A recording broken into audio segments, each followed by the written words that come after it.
Mummy मुझे एक बात बताएं, उमैर की डेथ को एक हफ्ता नहीं गुजरा और आपने जुनैरा से दूसरी शादी का कह दिया। कुछ तो सोच समझ लिया करें। जुनैरा की मेंटल हेल्थ के बारे में ही सोच लेती हैं एटलीस्ट। बीवी ने चाबी घुमाई और चले आए तुम यहाँ माँ के साथ हिसाब किताब करने।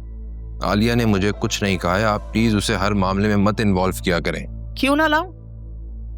उसे भला मेरी औलाद से मुझसे ज्यादा मोहब्बत है। उनकी मेंटल हेल्थ का ख्याल उसे मुझसे ज्यादा है क्या? मुझे तो आज तक इस नई जनरेशन की कुछ समझ नहीं आई। दिमाग इस्तेमाल नहीं करते और मेंटल इशू हजारों होते हैं इन लोगों। जो भी है मम्मी, जुनैरा की शादी का ये सही वक्त नहीं है, उससे मत डिस्कस करिएगा अभी। मैं तो कहता हूँ कि अगर वो मास्टर्स करना चाह रही है या कहीं जॉब करना चाह रही है तो उसे करने दे, मत रोके। माइंड डाइवर्ट होगा उसका। बहुत शुक्रिया इस $1 मिलियन एडवाइस का, लेकिन मैंने फैसला कर लिया है कि जल्द अज जल्द शान से उसका निकाह करवा दूं। फिर 6-8 महीने बाद रुखसती हो जाएगी तो बकौल तुम्हारे उसकी मेंटल हेल्थ भी ठीक हो जाएगी। ये ठीक नहीं कर रही है मम्मी आप, और शादी मसले का हल नहीं होती है। शादी ही मसले का हल है, तुम समझ क्यों नहीं रहे हो? अरे अपने आप को ही देख लो, जब फरिया छोड़कर गई थी तो किस तरह टूट गए थे तुम। किसी से बात करने को दिल नहीं चाहता था, हंसना बिल्कुल भूल गए थे, खाना पीना तक तो तुमने छोड़ दिया था। फिर तुम्हारी शादी हो गई और तुम फरिया को भूल गए। मैं ठीक कह रही हूँ ना? देखो, जख्म पर जितनी जल्दी मरहम लगा लिया जाए ना, उतनी जल्दी भर जाता है। वरना जख्म अगर नासूर बन जाए ना तो किसी कैंसर की तरह पूरे जिस्म में फैल जाता है।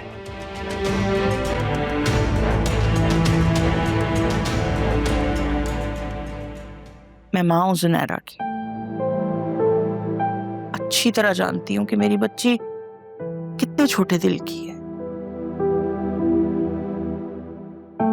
देखो, उसकी शादी हो जाएगी ना तो नई सोचें पुरानी सोचों की जगह ले लेंगी। वो अभी कम उम्र है, लाइफ में जल्दी मूव ऑन कर लेगी। वरना जितना उमैर के बारे में सोचेगी ना उतना ही दिल में गम पालेगी। और ऐसे गम पाल कर भला आज तक कौन खुश रह सका? और हाँ, जहां तक बात रही पढ़ाई की, तो शादी के बाद जो चाहे करती रहे, हमें कोई एतराज नहीं होगा। ठीक है मम्मी, आपकी बात भी दुरुस्त है, मगर मुझे लगता है कि हमें शान को पूरी सच्चाई बतानी होगी। उसकी फिक्र तुम छोड़ दो, मैं मां हूं ना उसकी, उसके लिए कुछ गलत नहीं सोचूंगी। हाँ, वैसे भी शान जैसा रिश्ता तो हमें शायद ही दोबारा मिल सके। अच्छा, तुम जाओ, आराम करो, सुबह तुमने ऑफिस भी जाना है मेरा बच्चा। ठीक है, आप भी सो जाइएगा।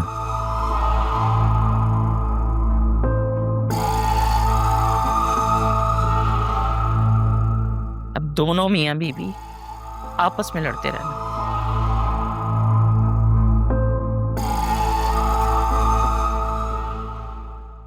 पार्क में बाबा आपसे क्या कह रहे थे? कुछ नहीं, बस कह रहे थे कि कैसी हो। फिर आपने क्या कहा? मैंने बोला कि मैं ठीक हूँ। क्या वहां उनके साथ कोई और भी था? नहीं, वो तो पार्क में बस सैड बैठे हुए थे। सर, लेकिन क्यों? पता नहीं, मैंने उनसे पूछा नहीं था।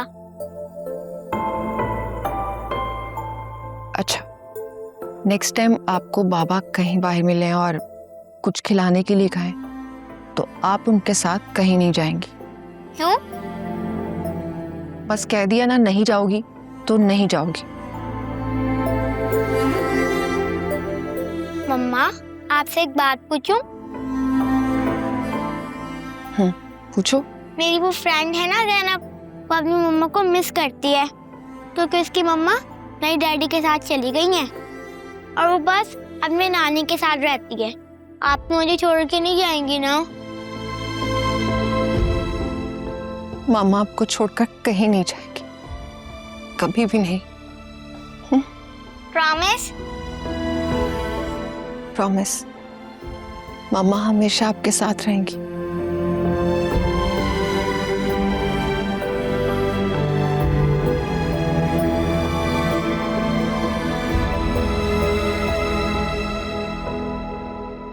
अम्मा, मैंने वासे को इस निकाह के लिए राजी कर लिया है। मैंने उसे समझा दिया है कि अनीता और शान दोनों से इस निकाह को छुपाना ही बेहतर है। देखिए, हम चंद लोगों के अलावा किसी को इस निकाह के बारे में नहीं मालूम। आप फिक्र ना करें, मुझे यकीन है कि कोई मसला नहीं होगा। कहीं ऐसा ना हो सांझे की हांडी चौराहे पर फूट जाए। अरे कुछ भी नहीं होगा अम्मा, बस हम घर वालों में एका होना चाहिए। नौशीन, जब वासे और तुम राजी हो तो मैं कौन होती हूँ एतराज करने वाली? अब ऐसी भी कोई बात नहीं है। आप भले मुझे दिल से अपनी बहू तस्लीम करें या ना करें, लेकिन मेरे लिए तो आप हयात की माँ होने की हैसियत से काबिल इज्जत है अम्मा। तुम बिल्कुल फिक्र ना करो, मैं अपने खानदान में किसी को नहीं बताऊंगी। हयात की चहीती बेटी है, मैं क्यों चाहूंगी कि उसे तकलीफ हो? शुक्रिया अम्मा, बस आप ही अब इस रिश्ते की बात को आगे बढ़ाएं। मैं तो इद्दत में हूं ना, आपको पता है। ये सब लेन देन आना जाना अब आपने ही देखना है। और हाँ, वासे भी आपके साथ होगा, वो भी आपके साथ करेगा सब कुछ। ओहो, तो ये बात है। मैं भी कहूँ मेरी बहू इतनी मेहरबान क्यों है मुझ पे? अब समझ में आया। वैसे मैं तुम्हें एक बात बताऊं, तुम आलिया से बात करके देखो, वो बहुत समझदार बच्ची है, सारे मामले को हल कर लेगी। अरे अम्मा, उस आलिया का नाम लेकर मेरा मूड खराब ना करें। उसे अगर मैंने इस मामले में शामिल कर लिया ना, तो बनती हुई बात भी बिगड़ जाएगी, बल्कि शायद वो खुद बिगाड़ देगी। उसे मेरी और मेरे बच्चों की खुशियां हरगिज़ बर्दाश्त नहीं है। अरे जब देखो एनजीओ वाली औरतों की तरह हकूकी नस्मा पे लेक्चर शुरू कर देती है। उसके अपने बच्चे नहीं है ना, इसलिए वो मेरे जज्बात को समझ ही नहीं सकती। नौशीन, तुम कैसी कमजोरी की बातें करती हो? इसी तरह तो फूट पड़ जाती है रिश्तों में। आलिया बहुत अच्छी बच्ची है, तुमने खामखा के उस बच्ची के लिए अपने दिल में नफरतें पाल रखी हैं। देखो, नफरतों से कुछ हासिल नहीं होगा। बस अब आलिया का नाम लेकर प्लीज मेरा मूड खराब मत करें। आप और वासे वहां जाएं और उन्हें जाकर बताएं कि हम निकाह के लिए तैयार हैं। वो बस हफ्ता 10 दिन में निकाह के लिए आ जाए। तुम फिर हथेली पे सरसों जमा रही हो। अरे पहले बेटी से तो जाके पूछो वो इतनी उदास क्यों रहती है। क्या वो कोई भी नए रिश्ते से खुश हो जाएगी? उसे तो मैं बस एक आध दिन पहले ही बताऊंगी, बल्कि आप और मैं उसे मिलकर समझाएंगे ना। मुझे पूरा यकीन है कि वो हम दोनों की बात समझ जाएगी। और अगर नहीं मानी, ऐन निकाह के वक्त उसने इनकार कर दिया, तो फिर क्या करोगी? तो बस फिर आप समझाएंगी उसे, मैं नहीं बोलूंगी कुछ। वैसे भी आप जानती हैं मेरे बच्चे मेरी बात मानते ही कहाँ हैं। देखो, मैं तुम्हें अभी भी समझा रही हूँ, आलिया से बेहतर कोई ये काम नहीं कर सकता। और फिर तुमने ही तो कहा था कि मेरे बच्चे मेरी बात से ज्यादा आलिया की बात सुनते हैं। आपके इस मशवरे का शुक्रिया। आपने कहा, मैंने सुन लिया, लेकिन आलिया को मैं इस मामले से उतना ही दूर रखूंगी जैसे काबे से काफिर।